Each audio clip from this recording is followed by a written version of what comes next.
మీ అందరికీ విషయం చెప్పాలి. మొదటిసారి పేరెంట్ టీచర్ మీటింగ్ బాపట్ల నియోజకవర్గంలో జరిగింది. ప్రతి పేరెంట్ టీచర్ మీటింగ్కి గౌరవ ముఖ్యమంత్రి గారు వస్తారు. అదేవిధంగా మీటింగ్ కూడా గౌరవ ముఖ్యమంత్రి గారు వచ్చారు. పిల్లలతోనే కూర్చున్నారు. పిల్లలు ఏ భోజనం అయితే తింటారో అదే భోజనం తిన్నారు. అయిన తర్వాత ప్రోగ్రామ్ అయింది. తిరిగి ముఖ్యమంత్రి గారితో ఆ రోజు నేను వైజాగ్ వెళ్ళాల్సిన అవసరం ఉందంటే ముఖ్యమంత్రి గారితో తిరిగి వచ్చాను. సార్ హెలికాప్టర్లో వస్తుంటే ఆయన ఒకటి అడిగారు, మనం పిల్లలకి పెట్టే అన్నం ఇదేనా? అవును సార్, క్వాలిటీ బాగాలేదు, మార్చండి మీరు.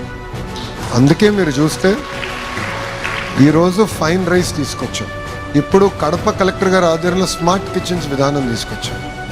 ఏంటంటే కుకింగ్ అంతా క్లస్టరైజ్ యూనిట్గా తీసుకుని సెంట్రలైజ్గా కుకింగ్ చేసి వేడివేడిగా ఫుడ్ ట్రాన్స్పోర్ట్ చేస్తే క్వాలిటీ ఉంటుంది, కన్సిస్టెన్సీ ఉంటుంది. పిల్లలకి పొరపాటున కూడా ఎక్స్పైర్డ్ ఫుడ్ ఇవ్వకూడదు అనే లక్ష్యంతో ఈ సెంట్రలైజ్డ్ కిచెన్ ఏర్పాటు చేసాం. గవర్నమెంట్ ఆఫ్ ఇండియా కూడా ఆ ప్రోగ్రామ్ని గ్రీన్ లిట్ చేసి మేము కూడా ప్రోత్సహిస్తామని చెప్తాం జరిగింది. తప్పనిసరిగా మిడ్ డే మీల్లో అనేక అడుగులు వేసాం. ఇంకా ఇంప్రూవ్ చేసే బాధ్యత మేము తీసుకుంటామని ఈ సభాముఖంగా మీ అందరికీ తెలియజేస్తున్నాను.